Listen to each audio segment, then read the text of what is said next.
The Reformation was a transformative political and religious movement in Europe that spanned roughly 150 years, beginning in the 1500s.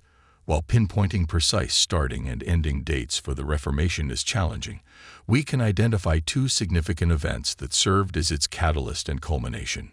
Martin Luther's 95 Theses and his protest against the Roman Catholic Church's indulgence system in 1517, and the Peace of Westphalia in 1648, which brought an end to the 30 Years' War and the 80 Years' War, and settled much of the civil unrest spurred by the religious movement. Luther's 95 Theses, October 31, 1517. It has been argued that the importance of Luther's nailing of the 95 Theses to the door of the Castle Church in Wittenberg is often overestimated, since all public disputations were promoted in this manner. Furthermore, it is evident from the 95 Theses that Luther's decisive break with Rome is not yet clear.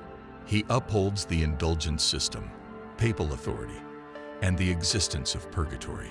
Yet this crucial event deserves to be at the forefront of any discussion on important Reformation events, because it is the spark that led to the flames of revolution. Luther's 95 Theses were published, printed, and disseminated in Europe, and the publication ignited a religious fervor that exploded across Germany and beyond. The Marburg Colloquy, 1529. Luther and Zwingli's discussion of the theology of the Lord's Supper may seem an odd choice for the second most important Reformation event, but the political and religious consequences of their failure to come to an agreement on the Eucharist set the course for a split which has lasted almost 500 years.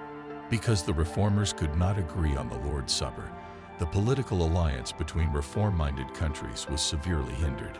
The religious implications forced the Lutherans and the Reformed to go separate ways, creating an animosity that precluded religious unity and led to even more splintering of Protestantism into differing groups. Publication of Luther's translation of the New Testament, 1522. Luther's publication of the New Testament into Common German was a watershed moment for the Reformation in Europe. He was followed by William Tyndale's work on the New Testament in 1526, and by a host of other common man translations in other countries. The translation of the Bible into the language of the people allowed the Reformers to base their criticism of the papacy on biblical grounds, and led to the common man being able to search the scriptures for himself without relying solely on the Church's authority. The Act of Supremacy, 1534. Henry VIII institution of the Church of England and his positioning of himself as the head of the Church was the beginning of a long and checkered history of Reformation in England, in which the institution of Reformed theology from the top down brought its own set of problems. The Edict of Nantes, 1598. This event was one of the most hopeful signs that the Reformation would eventually end with different religious groups coexisting peacefully. This innovative act of tolerance formed the basis for the modern-day secular society of freedom of religion. The Council of Trent, 1545, 63. The Roman Catholic declarations following the Council of Trent eliminated virtually any hope for reconciliation between the Catholic Church and the Protestant movement. The enormity of this council's output served to codify Roman Catholic theology for the next 4 centuries, forming the Tridentine period of Roman Catholicism. Calvin's Institutes, 1559. John Calvin's systematic theology.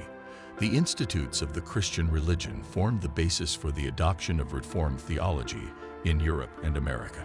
His theology is important because it was a visionary exposition of theology, whereas the other Reformers' theologies were reactionary in nature, being forged in the midst of conflict.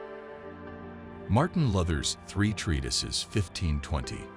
Martin Luther's 3 treatises to the German people in 1520 appealed to the German nobility, the Babylonian captivity of the Church, and the freedom of the Christian, served as a fervent call to the Reformation of the Church, influencing the Protestant movement in Germany and beyond for years to come.